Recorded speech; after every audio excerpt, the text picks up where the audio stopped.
जिस HDFC bank पर करोड़ों भारतीय निवेशक सबसे ज्यादा भरोसा करते हैं, उसी शेयर से दुनिया के बड़े निवेशकों में से एक ने दूरी बना ली है। जेफरीज के global equity strategist Christopher would ने अपने इंडिया पोर्टफोलियो में बड़ा बदलाव किया है। उन्होंने एचडीएफसी बैंक को बाहर कर कुछ नए शेयरों पर दाव लगाया है।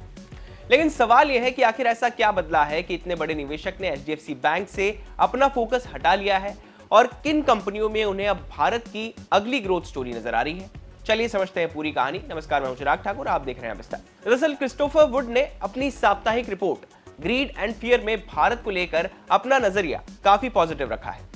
उनका मानना है कि भारत की घरेलू अर्थव्यवस्था में मजबूती बनी हुई है और आने वाले समय में कुछ सेक्टरों में बेहतर मौके दिखाई दे रहे हैं। इसी सोच के साथ उन्होंने अपने इंडिया लॉन्ग ओनली पोर्टफोलियो में बड़ा बदलाव किया है। सबसे बड़ा बदलाव एचडीएफसी बैंक को लेकर है। वुड ने अपने पोर्टफोलियो से एचडीएफसी बैंक को बाहर कर दिया है। इसके अलावा उन्होंने पीबी फिनटेक में भी अपनी हिस्सेदारी खत्म कर दी है। लेकिन इसकी जगह उन्होंने कुछ नए नामों को शामिल किया है। उन्होंने मल्टी कमोडिटी एक्सचेंज यानी कि एमसीएक्स और लेंसकार्ट सॉल्यूशंस को अपने पोर्टफोलियो में जगह दी है। वहीं आरईसी लिमिटेड की जगह बजाज फाइनेंस को शामिल किया गया है। अब सवाल यह है कि आखिर क्रिस्टोफर वुड को इन कंपनियों में क्या नजर आया।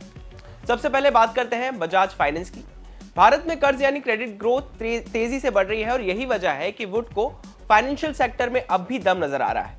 उनके मुताबिक 2026 में भारत में बैंक क्रेडिट ग्रोथ करीब 17 से 18% सालाना की रफ्तार से बढ़ रही है।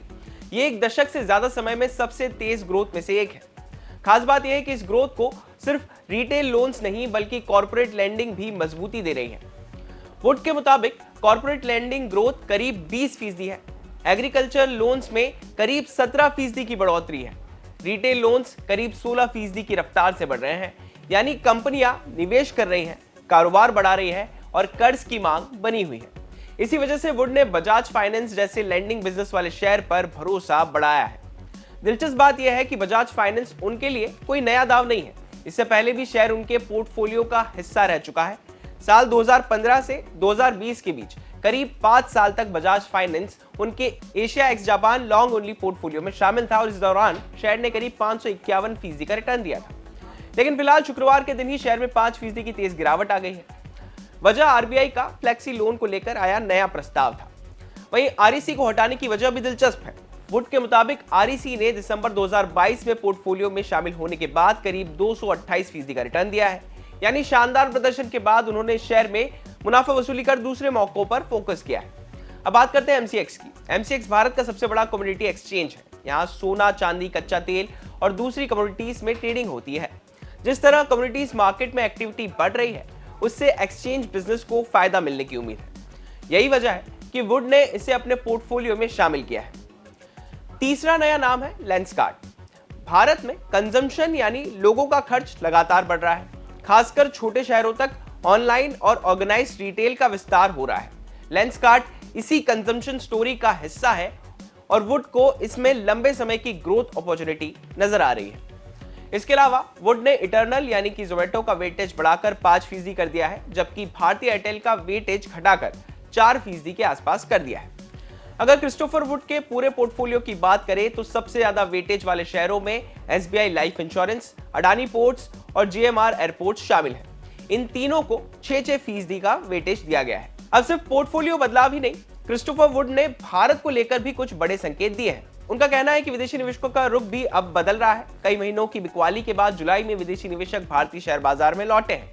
वुड के मुताबिक जुलाई में विदेशी निवेशकों ने भारतीय इक्विटीज में करीब 2.45 अरब डॉलर यानी लगभग 20,000 करोड़ रुपए से ज्यादा का निवेश किया। उनके अनुसार इसकी एक वजह यह भी है कि ग्लोबल निवेशकों ने एआई और सेमीकंडक्टर से जुड़े महंगे ट्रेड्स में कुछ मुनाफा वसूली की और पैसा दूसरे बाजारों की तरफ लगाया। अब बात रुपए की करें तो वुड का मानना है कि आने वाले महीनों में रुपए पर दबाव कम हो सकता है। इसके पीछे उन्होंने आरबीआई की एफसीएनआर बी डिपॉजिट स्कीम का जिक्र किया। दरअसल आरबीआई ने विदेशी मुद्रा जमा बढ़ाने के लिए योजना शुरू की थी, जिसके जरिए बैंकों को डॉलर जुटाने में मदद मिल रही है। इस योजना के जरिए करीब 41 अरब डॉलर तक का इनफ्लो आ चुका है और आने वाले समय में यह और बढ़ सकता है। इसके अलावा सरकार की तरफ से विदेशी निवेशकों को भारतीय सरकारी बॉन्ड में निवेश पर टैक्स राहत देने का फैसला भी बाजार के लिए सकारात्मक संकेत माना जा रहा है। अब सबसे बड़ा सवाल यह है कि क्या एचडीएफसी बैंक से दूरी बनाना बैंकिंग सेक्टर पर क्रिस्टोफर वुड का भरोसा कम होना है?